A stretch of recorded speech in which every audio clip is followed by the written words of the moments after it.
والنعمة لك الملك لا شريك لك لبيك اللهم لبيك لبيك لا شريك لك لبيك إن الحمد والنعمة لك الملك لا شريك لك لبيك اللهم لبيك لبيك لا شريك لك لبيك إن الحمد والنعمة لك الملك لا شريك لك لبيك اللهم لبيك لبيك لا شريك لك لبيك إن الحمد والنعمة لك الملك لا شريك لك لبيك اللهم لبيك لبيك لا شريك لك لبيك إن الحمد والنعمة لك الملك لا شريك لك لبيك اللهم لبيك لبيك لا شريك لك لبيك إن الحمد والنعمة لك الملك لا شريك لك لبيك اللهم لبيك لبيك لا شريك لك لبيك إن الحمد والنعمة لك الملك لا شريك لك لبيك اللهم لبيك لبيك لا شريك لك لبيك إن الحمد والنعمة لك الملك لا شريك لك لبيك اللهم لبيك لبيك لا شريك لك لبيك إن الحمد والنعمة لك الملك لا شريك لك لبيك اللهم لبيك لبيك لا شريك لك لبيك إن الحمد والنعمة لك الملك لا شريك لك لبيك اللهم لبيك لبيك لا شريك لك لبيك إن الحمد والنعمة لك الملك لا شريك لك لبيك اللهم لبيك لبيك لا شريك لك لبيك إن الحمد والنعمة لك الملك لا شريك لك لبيك اللهم لبيك لبيك لا شريك لك لبيك إن الحمد والنعمة لك الملك لا شريك لك لبيك اللهم لبيك لبيك لا شريك لك لبيك إن الحمد والنعمة لك الملك لا شريك لك لبيك اللهم لبيك لبيك لا شريك لك لبيك إن الحمد والنعمة لك الملك لا شريك لك وتعلو على كل الشفاء. لبيك لبيك اللهم لبيك إن الحمد لبيك لا شريك والنعمة لك لك الملك إن لا الحمد شريك لك لبيك والنعمة اللهم لك لبيك لبيك لا شريك لك لبيك إن الحمد والنعمة هي لك لغة الملك في لا مسيرة شريك لك واحدة. لبيك اللهم لبيك لبيك لا شريك لك لبيك إن الحمد والنعمة لك الملك لا شريك لك لبيك اللهم لبيك لبيك لا شريك لك لبيك إن الحمد والنعمة لك الملك لا شريك لك لبيك اللهم لبيك لبيك لا شريك لك لبيك إن الحمد والنعمة لك الملك لا شريك لك لبيك اللهم لبيك. ثواب كريما لبوا نداء الحق بالقلب الذي سمع الأذان في السماء رخيما. نعم أيها الإخوة، لقد أذن أبو الأنبياء إبراهيم عليه السلام، فطاف الأذان أرجاء الكون، وهو الذي قال عندما أمر بالنداء: ومن يسمعني يا رب؟ فقال له ربه: عليك النداء وعلينا البلاغ. فقال: يا أيها الناس، إن ربكم قد اتخذ بيتا فحجوه. فتواضعت الجبال حتى بلغ الصوت أرجاء الأرض، وأسمع من في الأرحام والأصلاب. وها هو يطوف الأذان منذ آلاف السنين، ليحمل السامعين على جناح التقوى إلى موقف إبراهيم في هذه الأرض المقدسة، وإلى الكعبة الغراء التي رفعها، وإلى المقام الذي اتخذه سيد ولد آدم مصلى من بعده، وإلى الجبلين الشاهدين على انفجار الماء الخالد الذي ظل أثرا لرحمة الأم التي سعت من أجل شربة ماء لوليدها، فأحيا الله الأرض بسعيها حتى يرثها ومن عليها. أيها الإخوة المؤمنون، هذه أرض القداسات التي تهوي إليها القلوب من كل حدب وصوب، وهي أعظم الديار المقدسة، حيث كانت أعظم رحلة مقدسة بدأت من جوف جبل وانتهت على سفح هذا الجبل الذي تطالعونه الآن. إنها رحلة الإيمان التي قادها الهادي البشير بأمر رب العالمين، فكانت طلائعه على جبل النور، وخواتيمه على جبل الرحمة. بدأت بإقرأ وانتهت: اليوم أكملت لكم دينكم وأتممت عليكم نعمتي ورضيت لكم الإسلام دينا. إن هذه الشعيرة في مناسكها يا إخوتي هي رحلة إيمانية تبدأ من جوار جبل النور في بيت الله الحرام بطواف القدوم، ويتوسطها الوقوف بجوار جبل الرحمة، وختامها بطواف الوداع في ذات البيت العتيق. أيها الإخوة المؤمنون، كما تشاهدون اللباس هنا واحد.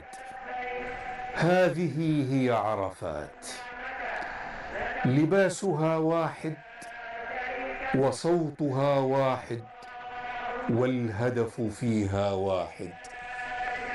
فأي أرض في هذا الكون تحيا ليوم واحد؟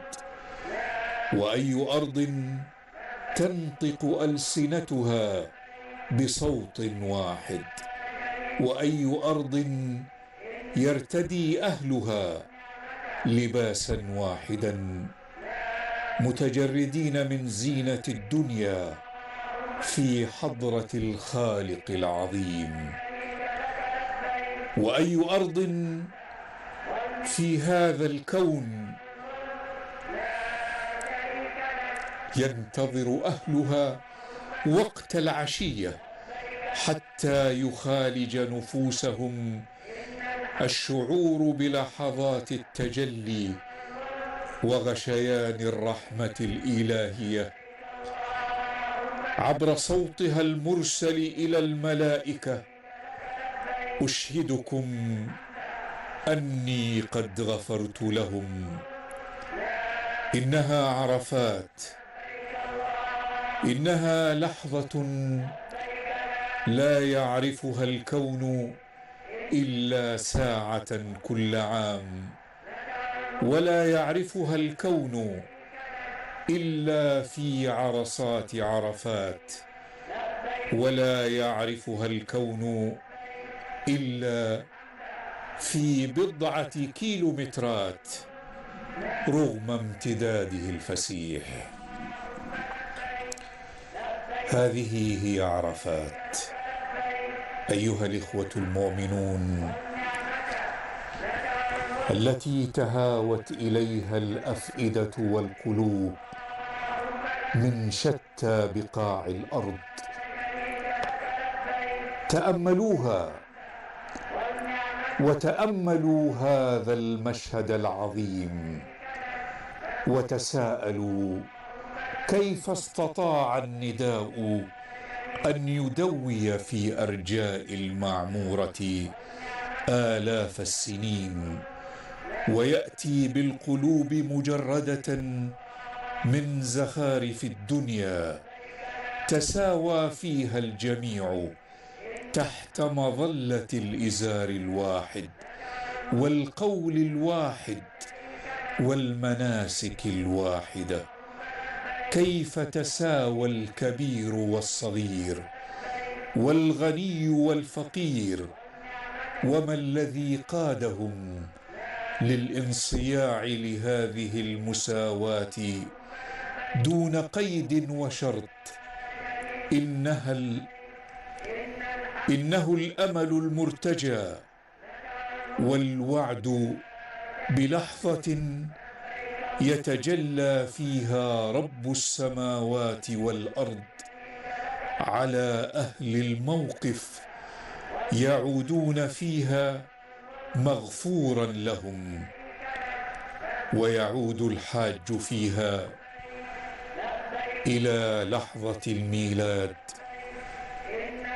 وهذا وعد رسول الله صلى الله عليه وسلم سيد ولد آدم: من حج ولم يرفث ولم يفسق رجع كيوم ولدته أمه.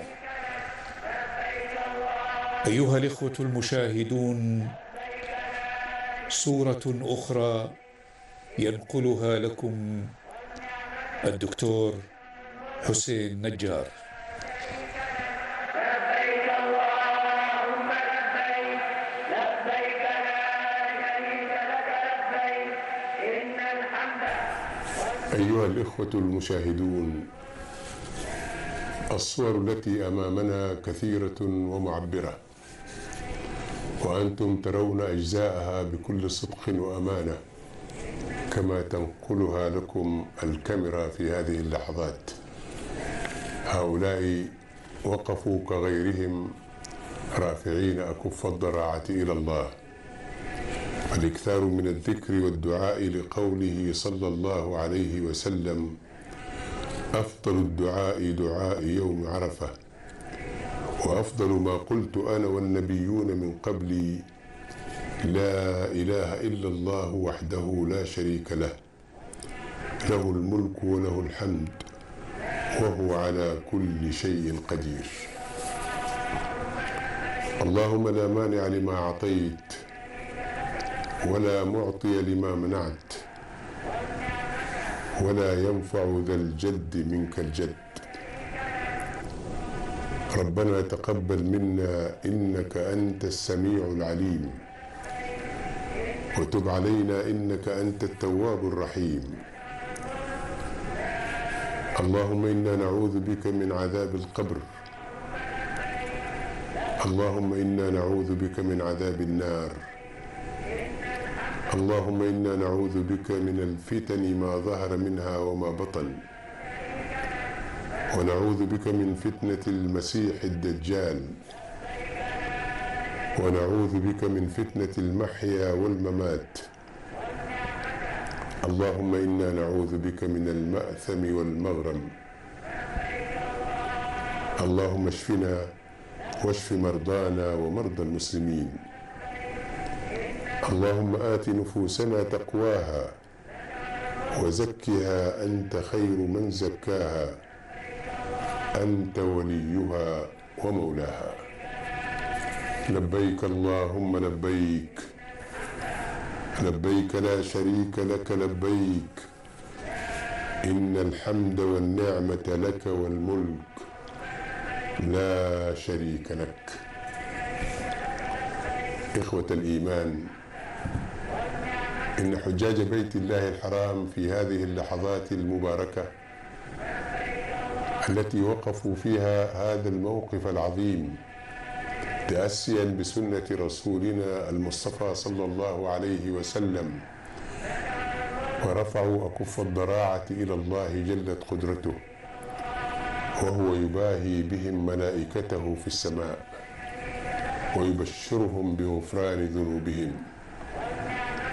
كل هذه الجوانب الإيجابية التي يعيشها حجاج بيت الله الحرام على صعيد عرفات، رجالا ونساء، شيبا وشبانا، كلهم جاءوا اقتداء بسنة المصطفى صلى الله عليه وسلم، واستجابة لنداء الباري جلت قدرته.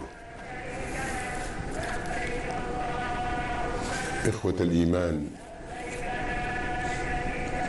كثيرة هي التجهيزات التي هيأتها حكومة خادم الحرمين الشريفين لجعل الحج سهلا وميسورا لحجاج بيت الله الحرام.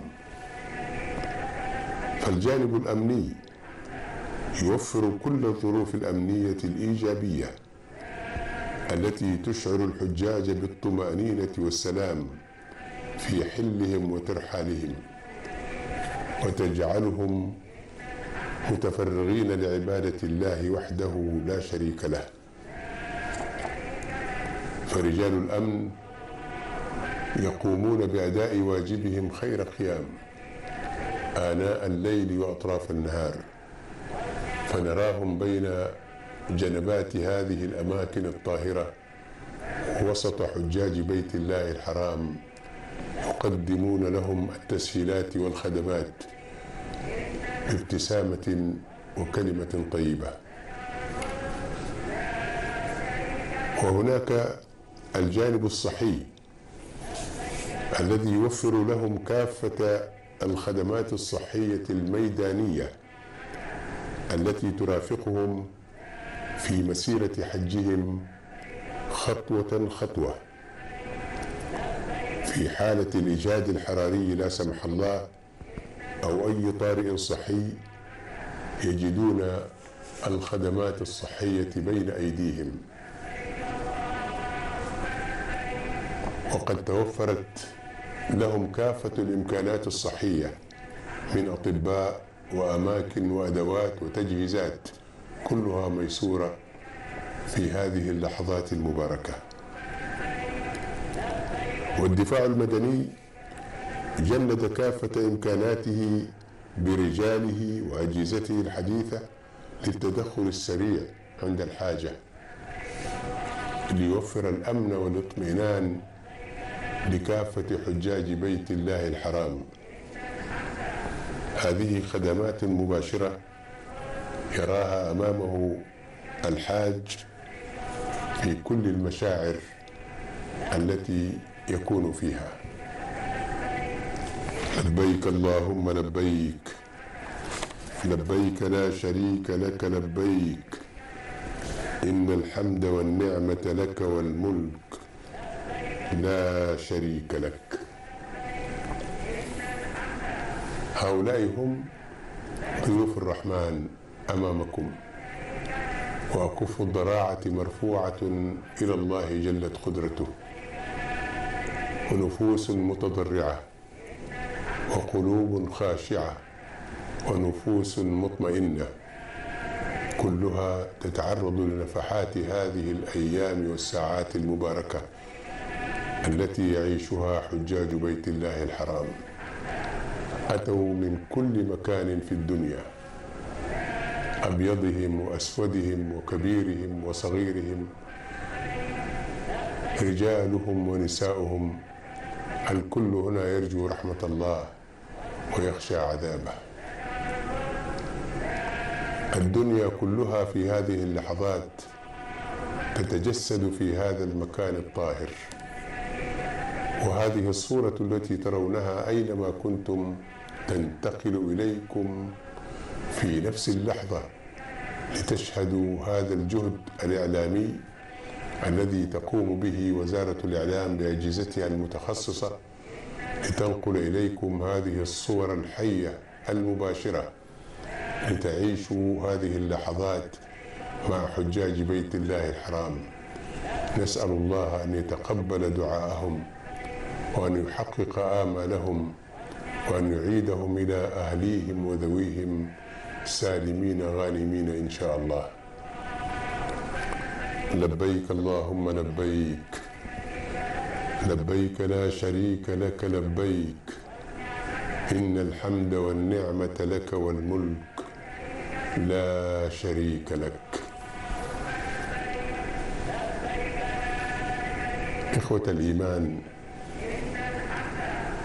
ماذا أقول لكل حاج وفقه الله أن يكون في هذا المكان الطاهر سوى أن يتقبل الله حجه ودعاءه ووقفته في هذا المكان الطاهر، وأن يعود مغفور الذنب، وأن تكون آماله دائما طموحة وإيجابية ليعود إلى أهله وذويه سالما معافى إن شاء الله.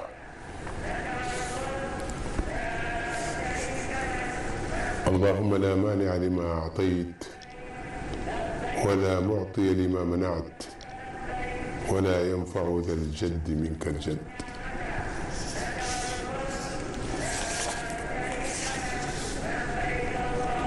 يا حي يا قيوم برحمتك نستغيث، أصلح لنا شأننا كله ولا تكلنا إلى أنفسنا طرفة عين ولا أقل من ذلك.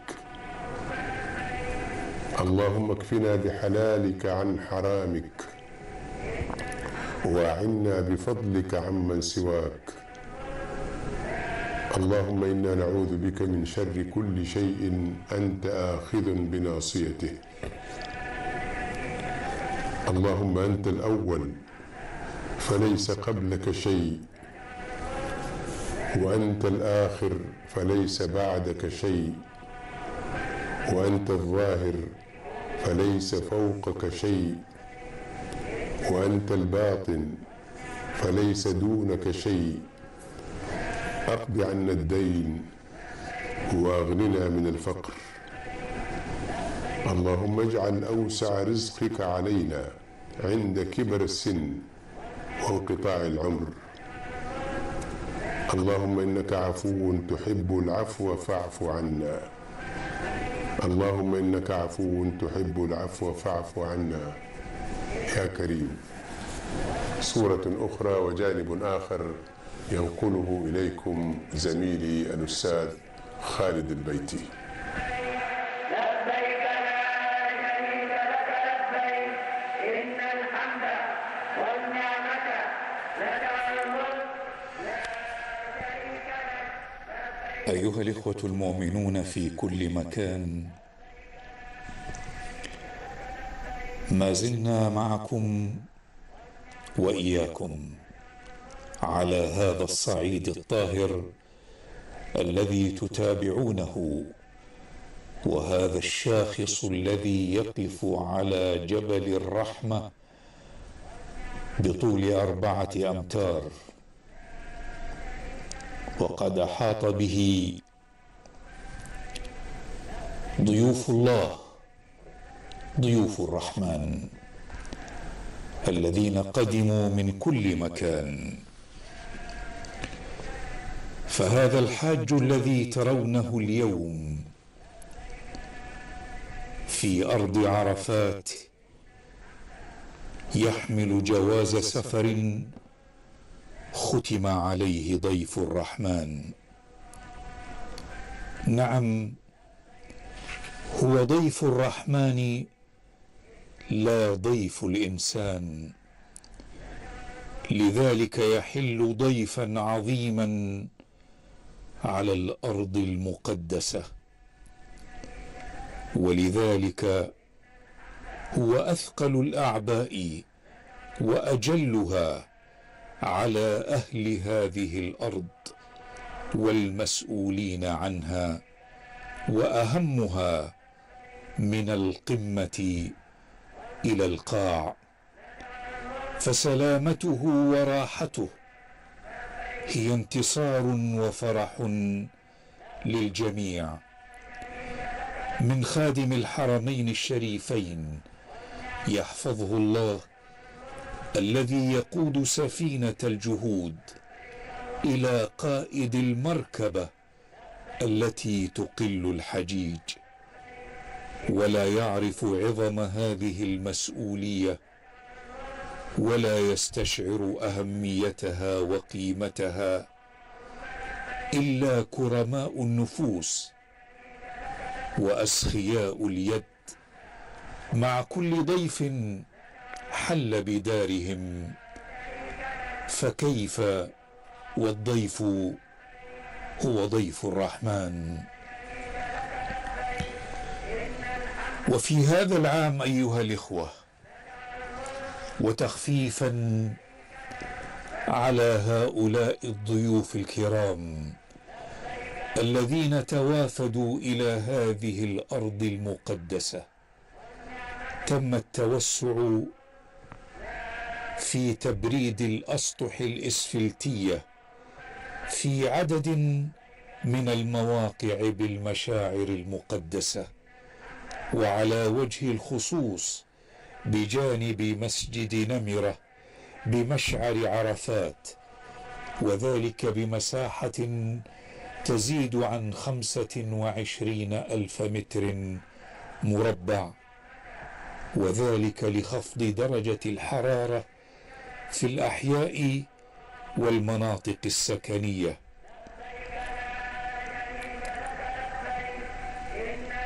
وكذلك لتقليل الطاقة المستخدمة في تبريد المباني وتقليل آثار تغير المناخ، كما تسهم هذه التقنية في توفير بيئة أكثر راحة في مناطق الانتظار، حتى يؤدوا مناسكهم في راحة وطمأنينة، وما ذلك إلا بفضل الله تعالى، ثم بفضل التوجيهات السامية لخادم الحرمين الشريفين الملك سلمان بن عبد العزيز، وولي عهده الأمين الأمير محمد بن سلمان بن عبد العزيز حفظهم الله، والتأكيد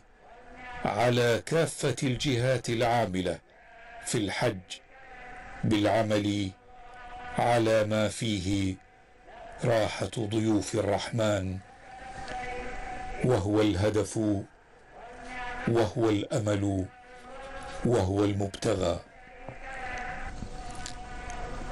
لبيك اللهم لبيك، لبيك لا شريك لك لبيك. هذا هو جبل الرحمة يبدو أمامكم، مساحته لا تزيد عن 300 متر مربع، وعليه الشاخص هذا ليتعرف الناس من مسافات بعيدة على جبل الرحمة ويتوافدون إليه، ويقفوا هنا حيث وقف سيد الخلق صلى الله عليه وسلم وخطب خطبة الوداع، وهي الخطبة التي كانت وداعا لأمته، وقال فيها: لعلي لا ألقاكم بعد عامي هذا. وما مر شهران إلا والتحق صلى الله عليه وسلم بالرفيق الأعلى.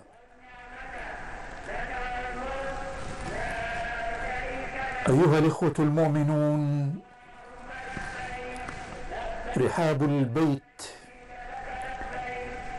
انساق الناس منها إلى هذه الرحاب المقدسة مرورا بمنى، باتوا فيها ليلتهم وأصبحوا هذا الصباح في عرفات. كلهم جاء للحظة واحدة ولأمل واحد، هي لحظة التجلي. ولعلكم يا إخوة الإيمان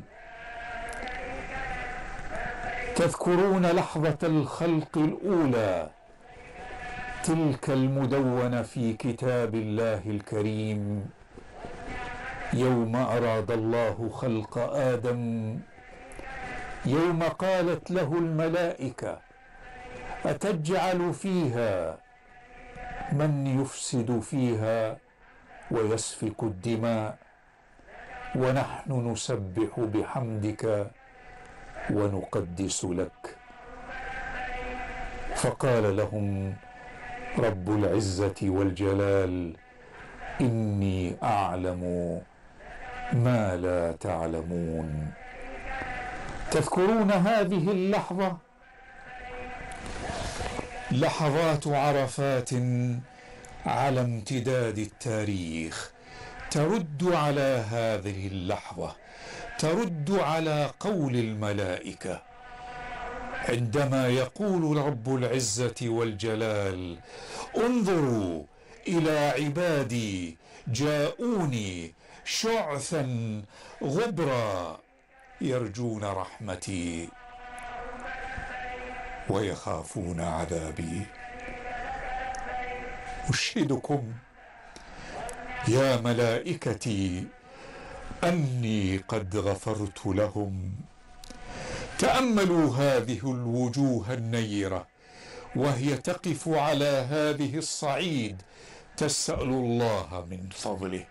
تأملوها وكلهم يرفع يديه إلى السماء يرجو أن يعود غانما سالما إلى بلده. كلهم أمل أن يعود كل منهم كيوم ولدتهم أمهاتهم. أيها الإخوة المؤمنون، أنقل الميكروفون للزميل الدكتور حسين نجار.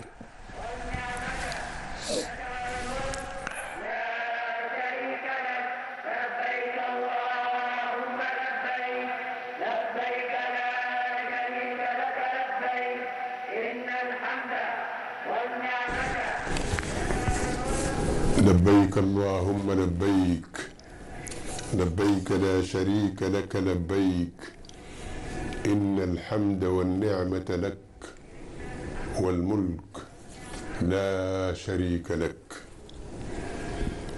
أيها الإخوة المشاهدون، الصور التي تترى أمامكم تعبر بصدق عن هؤلاء الحجاج الذين نذروا أنفسهم لهذه الساعات المباركة، فوقفوا منذ أن بزغت الشمس حتى هذه اللحظات التي تميل فيها إلى الغروب، وهم يرفعون أكف الضراعة إلى الله بأن لا يعودوا ويخرجوا من هذا المكان محرومين، وأن يتقبل منهم حجهم وطاعتهم وعبادتهم. العاملون المتطوعون في خدمة الحجاج كثر من كل الأعمار، رجالا ونساء، يحدوهم الفخر بخدمة ضيوف الرحمن، وتشدهم الرغبة في تسهيل حجهم وتقديم العون لهم بنية صادقة وشغف منقطع النظير، يلتمسون الأجر والثواب من الله. لقد أمضى بعضهم في هذا التطوع أكثر من 15 عاما، فحمدا لله أن أبناء وبنات المملكة العربية السعودية حريصون على خدمة ضيوف الرحمن بكل حب وإخلاص، وهذا ما تشجعهم عليه قيادتنا الرشيدة حفظها الله، لأن خدمة الحجاج شرف للجميع. هذا هو الحاج الذي يمثل بقية حجاج بيت الله الحرام وهؤلاء الحاجيات، وقد رفعنا أكف الضراعة إلى الله بدعوات خالصات إليه سبحانه وتعالى بأن يغفر الذنب وأن يعيدهم سالمين غانمين إلى ديارهم. نسأل الله لهم القبول. لبيك اللهم لبيك، لبيك لا شريك لك لبيك، إن الحمد والنعمة لك والملك لا شريك لك.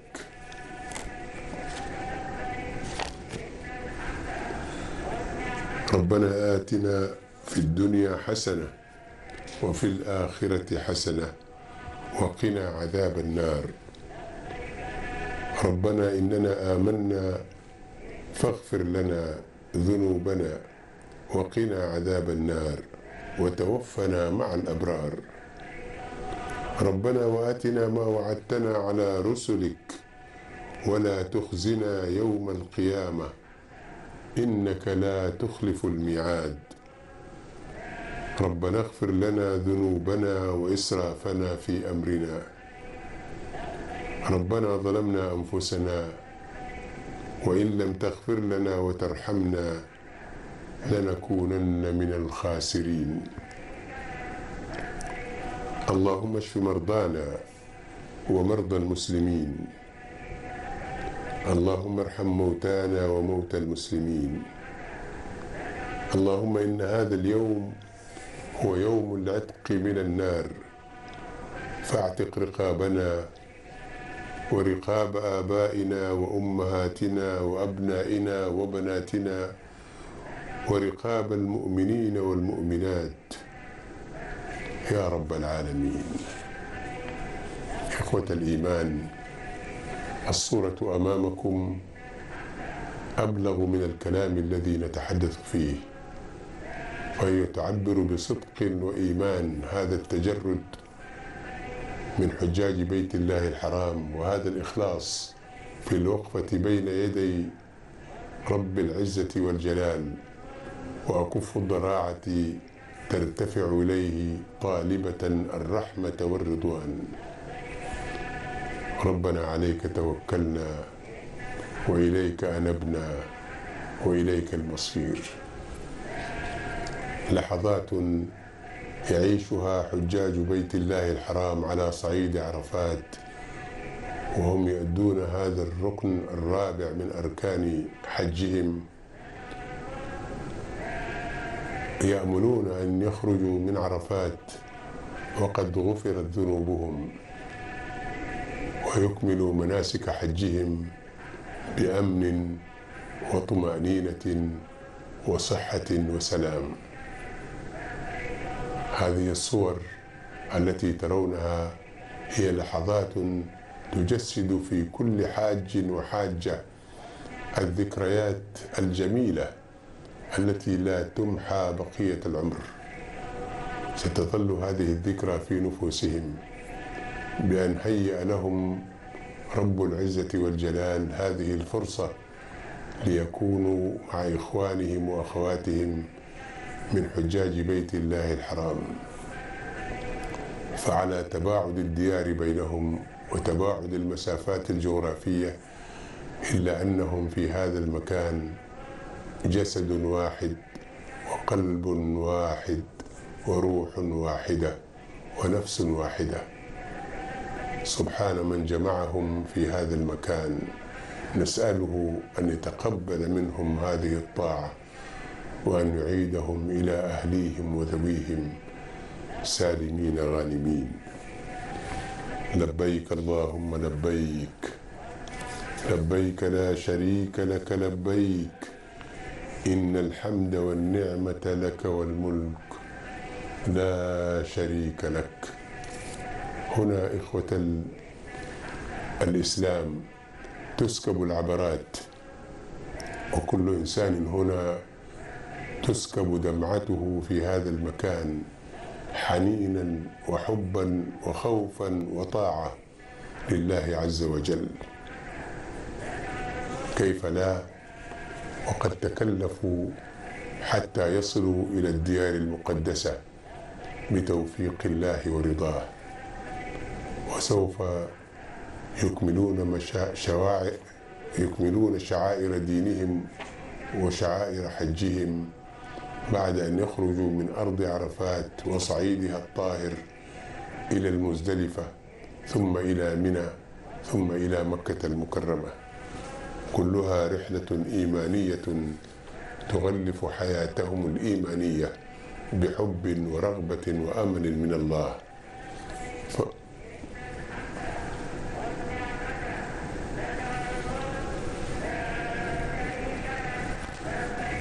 فاللهم تقبل من الحجاج حجهم،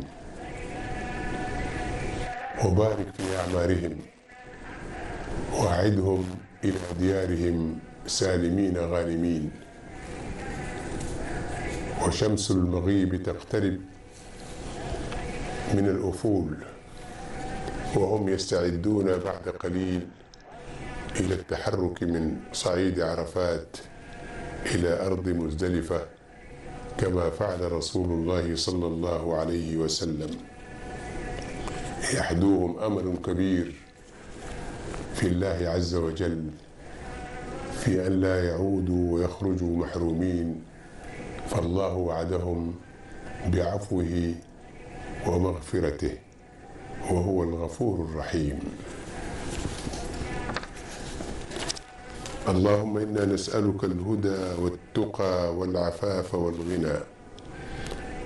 اللهم إنا نسألك الهدى والسداد. اللهم إنا نستهديك لأرشد أمورنا، ونعوذ بك من شر نفوسنا. اللهم اهدنا فيمن هديت، وعافنا فيمن عافيت، وتولنا فيمن توليت، وبارك لنا فيما أعطيت، وقنا شر ما قضيت، إنك تقضي ولا يقضى عليك. في هذه اللحظات ينتقل الميكروفون والكاميرا إلى زميلي الأستاذ خالد البيتي. إن الحمد والنعمة لك والملك لا شريك لك. لبيك اللهم لبيك، لبيك وما نداء قاصديك اليوم إلا لبيك، وما دعاء الطامعين إلا لبيك. لبيك اللهم لبيك، لبيك لا شريك لك لبيك، إن الحمد والنعمة لك والملك لا شريك لك.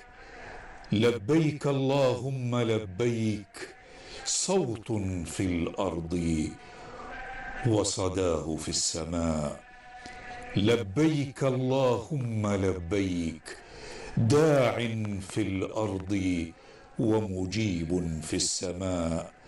لبيك اللهم لبيك دعاء يصل الأرض بالسماء، ترفعه ألسنة العابدين، وتستقبله رحمة إله العالمين.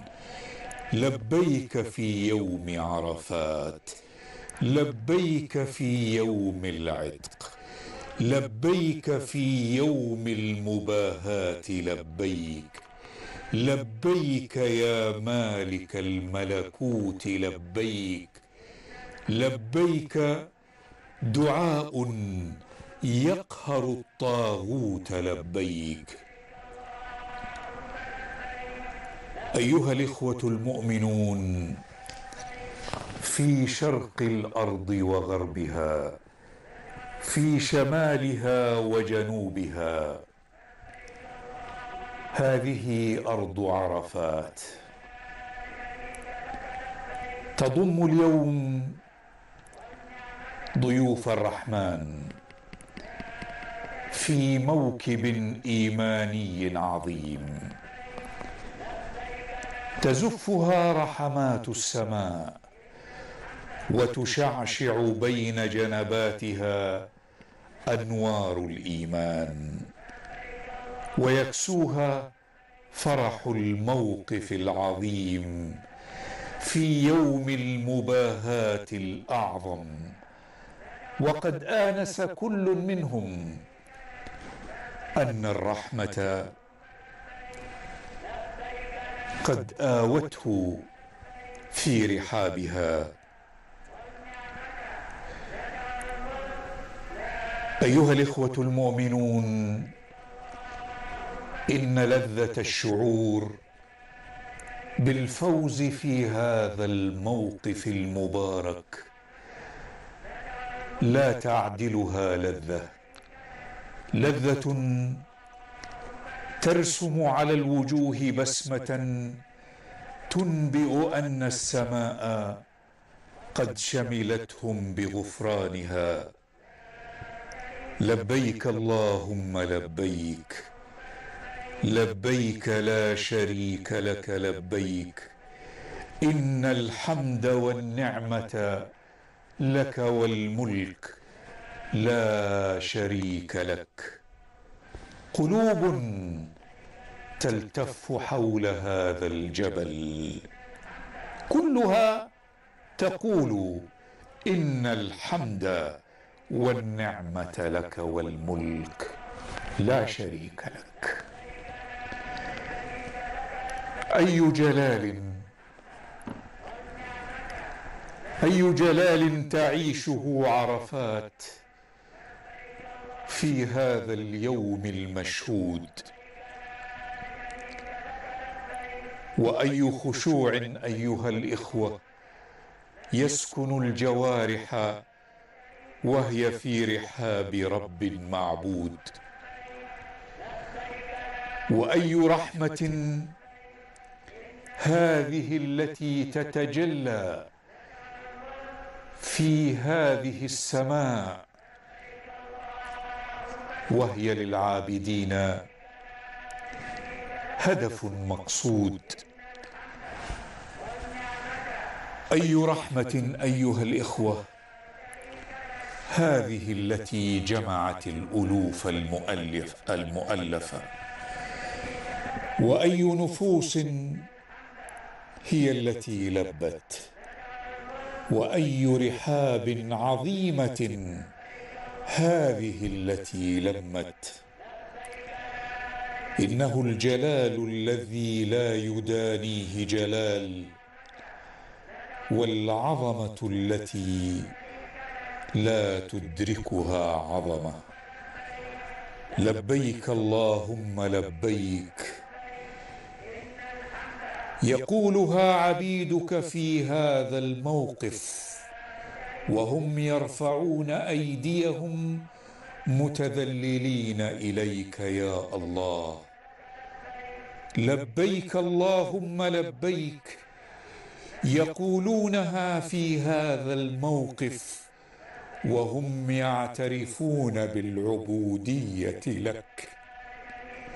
لبيك اللهم لبيك، يقولونها ونحن وهم نظهر الخضوع لك، نقولها ونحن نمتثل الخشوع لذاتك يا رب العالمين.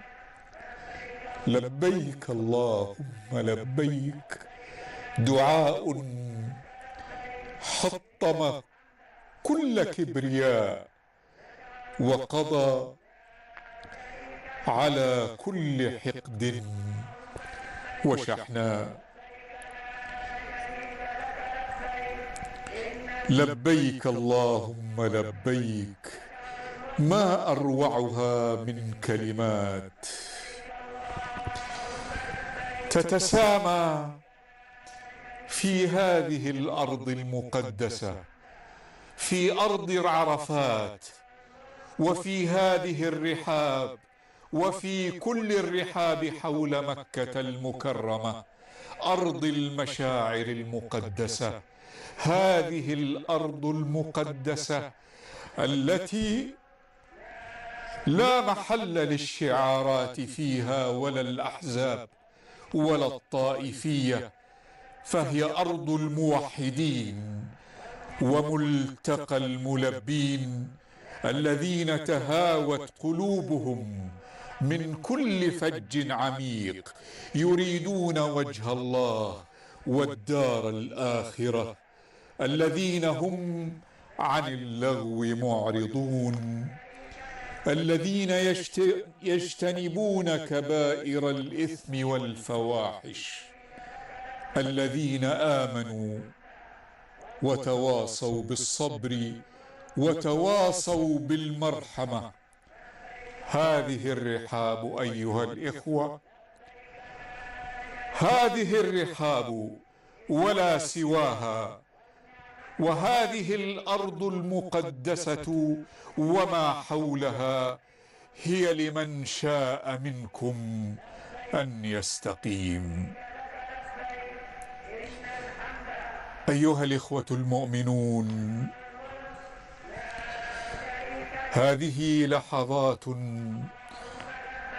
من لحظات الدعاء ومن لحظات الإجابة ومن لحظات التجلي الأعظم التي يتكرم فيها الله على عبيده ويشهد ملائكته ويقول: انظروا إلى عبادي جاءوني شعثا غبرا أشهدكم أني قد غفرت لهم. اللهم إنك أمرت بالدعاء وقضيت على نفسك بالاستجابة، وأنت لا تخلف وعدك ولا تكذب عهدك. اللهم ما أحببت من خير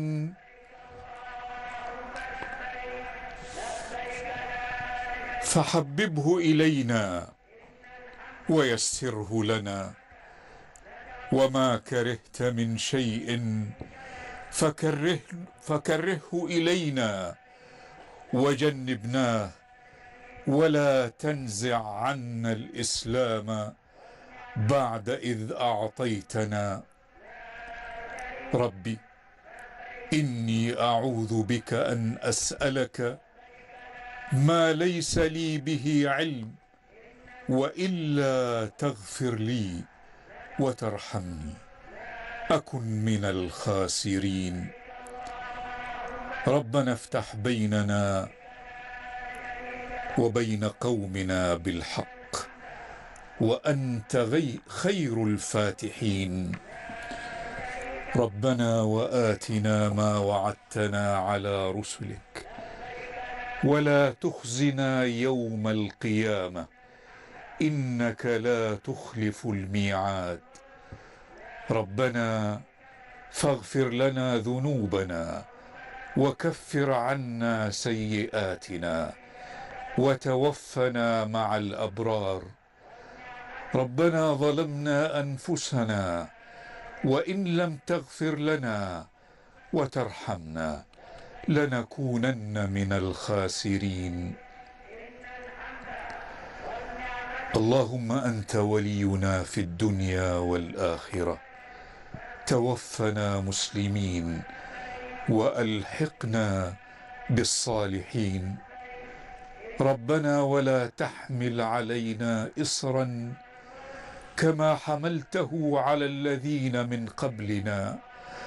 ربنا ولا تحملنا ما لا طاقة لنا به، واعف عنا واغفر لنا وارحمنا، أنت مولانا فانصرنا على القوم الكافرين.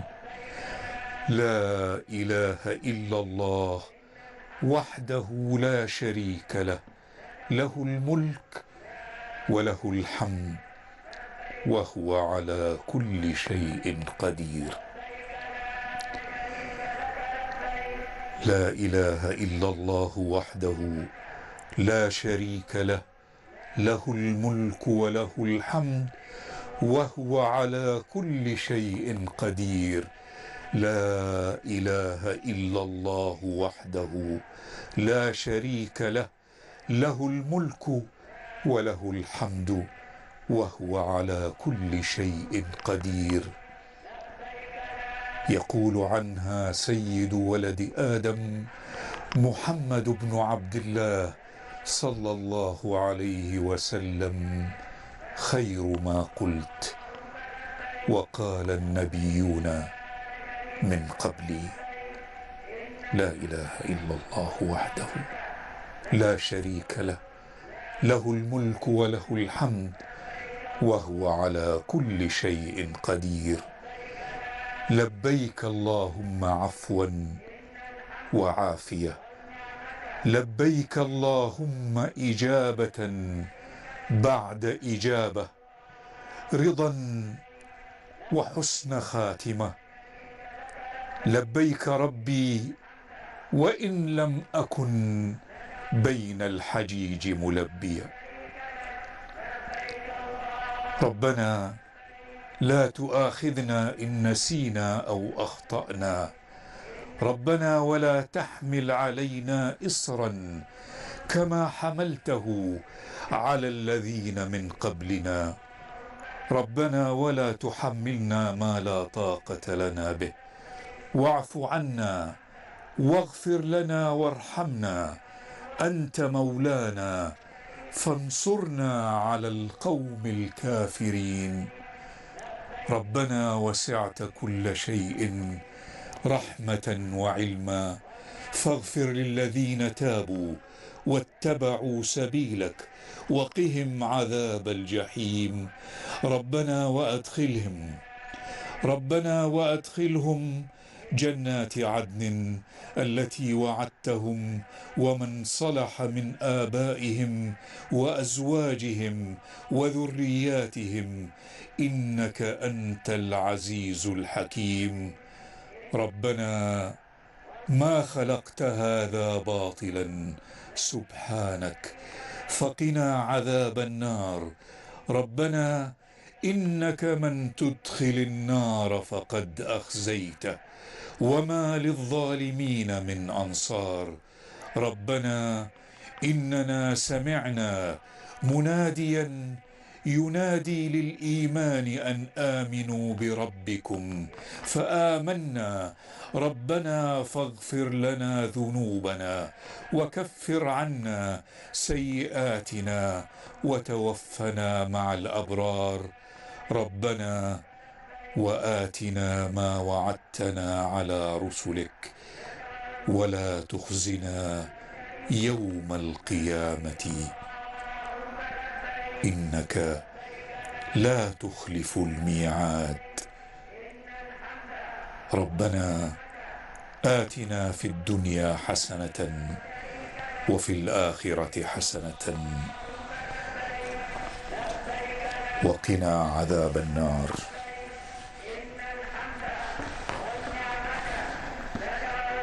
أيها الإخوة المؤمنون،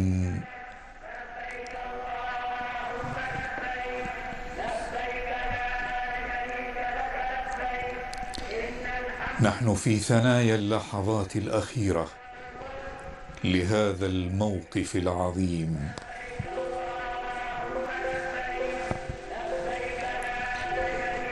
الذي تودع فيه عرفات ضيوف الرحمن، وهم يودعون هذه البطاحة المقدسة بعد أن تشرفوا بالوقوف حيث وقف سيد الخلق أجمعين، وتعرضوا للنفحات الإلهية مؤملين العودة إلى يوم ولدتهم أمهاتهم. ألم يعدهم رسول الهدى فقال: من حج فلم يرفث ولم يفسق رجع كيوم ولدته أمه. ألم يباهي الله بهم ملائكته: انظروا يا ملائكتي إلى عبادي جاءوني شعثا غبرا يرجون رحمتي ويخافون عذابي. أشهدكم يا ملائكتي أني قد غفرت لهم. وماذا بعد؟ وماذا بعد يا إخوة الإيمان في كل مكان؟ لا نملك إلا أن نسأل الله جلت قدرته في هذه العشية المباركة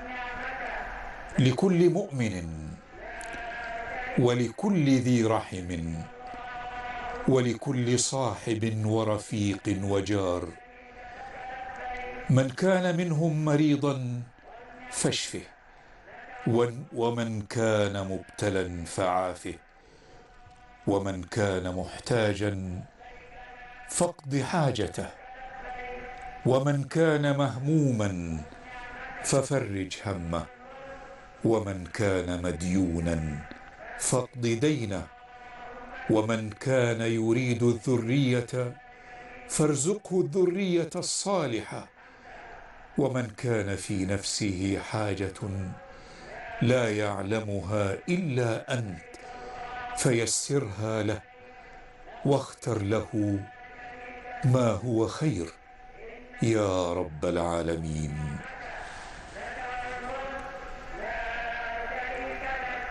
اللهم في هذه العشية المباركة التي يتطلع كل مؤمن فيها إلى النزول الأعظم إلى السماء الدنيا، ويرجو أن يكون تحت مظلة المباهاة وفي ركب من شهدت الملائكة بالمغفرة له، نسألك يا رب أن نكون منهم، وأن يكون منهم كل مؤمن يشهد أنك الله لا إله إلا أنت، لك الملك ولك الحمد، وأنك على كل شيء قدير. اللهم اشملنا برحمتك ومغفرتك، واصرف عنا ما يؤذينا، واصرف عن هذه البلاد المقدسة كيد الكائدين وحسد الحاسدين يا رب العالمين. أيها الإخوة المؤمنون، في هذه اللحظات سوف تأخذ مواكب الإيمان طريقها إلى المشعر الحرام. اللهم فبلغها أمانها ومناها، اللهم بلغها أمانها ومناها يا رب العالمين. اللهم لا تردهم خائبين، وأنت أملهم ورجاؤهم يا أرحم الراحمين. أيها الإخوة المؤمنون، في ختام هذه اللحظات المباركة ومن هذه الأرض المقدسة التي تعالت فيها التلبيات، وهي تحمل معنى الطاعة والانقياد، تعالت فيها التلبيات وهي تحمل معنى القوة والاتحاد، تعالت فيها التلبيات وهي ترسم صورة مشرقة للمساواة، تزول فيها ملابس التفريق، ويظهر فيها الرداء كأنه ثوب رجل واحد، وتختفي مناطق القول لتعلو لبيك اللهم لبيك بصوت واحد. في هذه اللحظات أيها الإخوة المؤمنون، لا أملك إلا أن أودعكم من هذه الجنبات المقدسة، ناقلا لحضراتكم أبلغ التحايا من كافة الإخوة والمسؤولين الذين كانوا معكم في هذا النقل المباشر من هذه الأرض المقدسة، من أرض عرفات التي شملت هؤلاء الحجاج الذين توافدوا إليها من كل فج عميق. لا أملك أيها السادة إلا أن أودعكم وأسأل الله لكم وللجميع أن يسترنا فوق الأرض، وأن يرحمنا تحت الأرض، وأن يغفر لنا يوم العرض،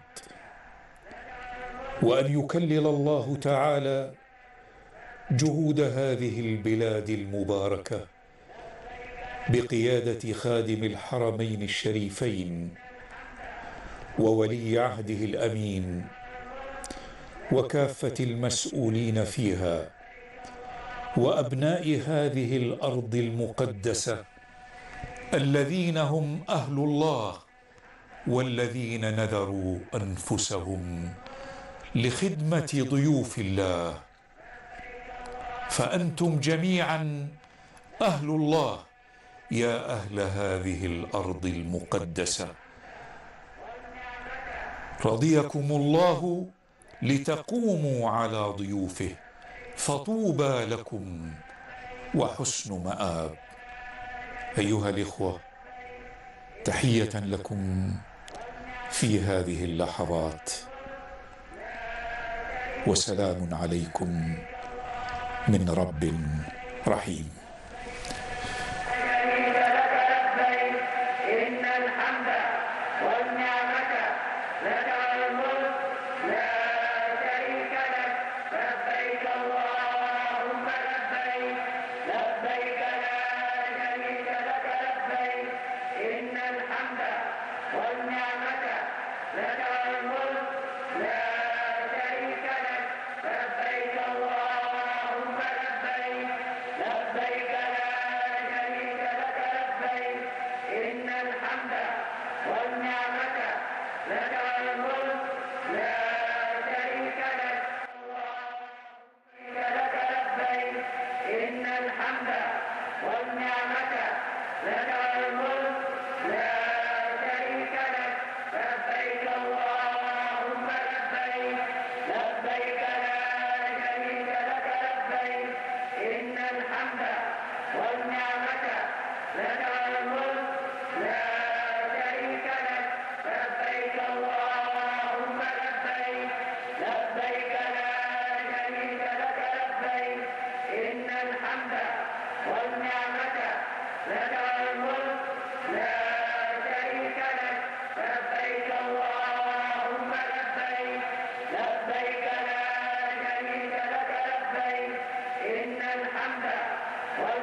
لك الملك لا شريك لك لبيك اللهم لبيك لبيك لا شريك لك لبيك إن الحمد والنعمة لك الملك لا شريك لك لبيك اللهم لبيك لبيك لا شريك لك لبيك إن الحمد والنعمة لك الملك لا شريك لك لبيك اللهم لبيك لبيك لا شريك لك لبيك إن الحمد والنعمة لك الملك لا شريك لك لبيك اللهم لبيك لبيك لا شريك لك لبيك إن الحمد والنعمة لك الملك لا شريك لك لبيك اللهم لبيك لبيك لا شريك لك لبيك إن الحمد والنعمة لك الملك لا شريك لك لبيك اللهم لبيك لبيك لا شريك لك لبيك إن الحمد والنعمة لك الملك لا شريك لك لبيك اللهم لبيك لبيك لا شريك لك لبيك إن الحمد والنعمة لك الملك لا شريك لك لبيك اللهم لبيك لبيك لا شريك لك لبيك إن الحمد والنعمة لك الملك لا شريك لك لبيك اللهم لبيك لبيك لا شريك لك لبيك إن الحمد والنعمة لك الملك لا شريك لك لبيك اللهم لبيك لبيك لا شريك لك لبيك إن الحمد والنعمة لك الملك لا شريك لك لبيك اللهم لبيك لبيك لا شريك لك لبيك إن الحمد والنعمة لك الملك لا شريك لك اللهم لبيك لبيك لا شريك لك لبيك إن الحمد والنعمة لك الملك لا شريك لك لبيك اللهم لبيك لبيك لا شريك لك لبيك إن الحمد والنعمة لك الملك لا شريك لك لبيك اللهم لبيك لبيك لا شريك لك لبيك إن الحمد والنعمة لك الملك لا شريك لك لبيك اللهم لبيك لبيك لا شريك لك لبيك إن الحمد والنعمة لك الملك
لك الملك لا شريك لك لبيك اللهم لبيك لبيك لا شريك لك لبيك إن الحمد والنعمة لك الملك لا شريك لك لبيك اللهم لبيك لبيك لا شريك لك لبيك إن الحمد والنعمة لك الملك لا شريك لك لبيك اللهم لبيك لبيك لا شريك لك لبيك إن الحمد والنعمة لك الملك لا شريك لك لبيك اللهم لبيك لبيك لا شريك لك لبيك إن الحمد والنعمة لك الملك لا شريك لك لبيك اللهم لبيك لبيك لا شريك لك لبيك إن الحمد والنعمة لك الملك لا شريك لك لبيك اللهم لبيك لبيك لا شريك لك لبيك إن الحمد والنعمة لك الملك لا شريك لك لبيك اللهم لبيك لبيك لا شريك لك لبيك إن الحمد والنعمة لك الملك لا شريك لك لبيك اللهم لبيك لبيك لا شريك لك لبيك إن الحمد والنعمة لك الملك لا شريك لك لبيك اللهم لبيك لبيك لا شريك لك لبيك إن الحمد والنعمة لك الملك لا شريك لك لبيك اللهم لبيك لبيك لا شريك لك لبيك إن الحمد والنعمة لك الملك لا شريك لك لبيك اللهم لبيك لبيك لا شريك لك لبيك إن الحمد والنعمة لك الملك لا شريك لك اللهم لبيك لبيك لا شريك لك لبيك إن الحمد والنعمة لك الملك لا شريك لك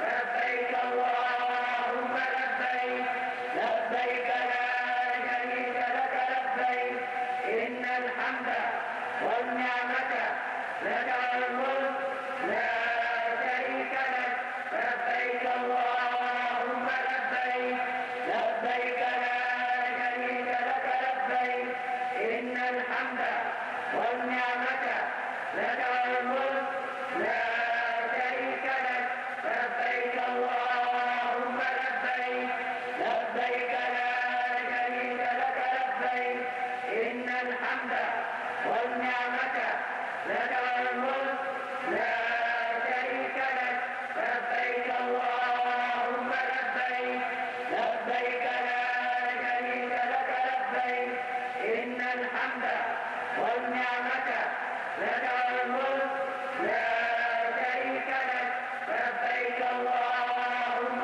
لبيك لبيك لا شريك لك لبيك إن الحمد والنعمة لك الملك لا شريك لك لبيك اللهم لبيك لبيك لا شريك لك لبيك إن الحمد والنعمة لك الملك لا شريك لك لبيك اللهم لبيك لبيك لا شريك لك لبيك إن الحمد والنعمة لك الملك لا شريك لك لبيك اللهم لبيك لبيك لا شريك لك لبيك إن الحمد والنعمة لك الملك لا شريك لك لبيك اللهم لبيك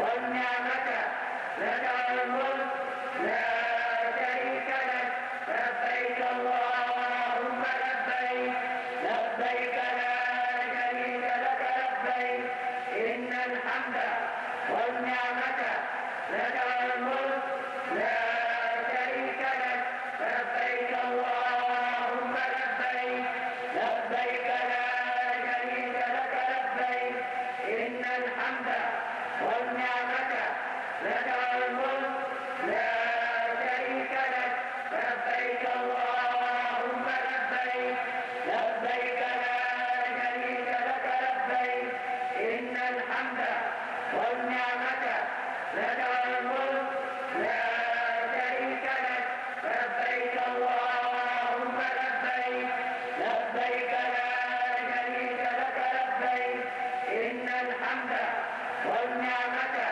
لك والملك لا شريك لك لبيك اللهم لبيك لبيك لا شريك لك لبيك إن الحمد والنعمة لك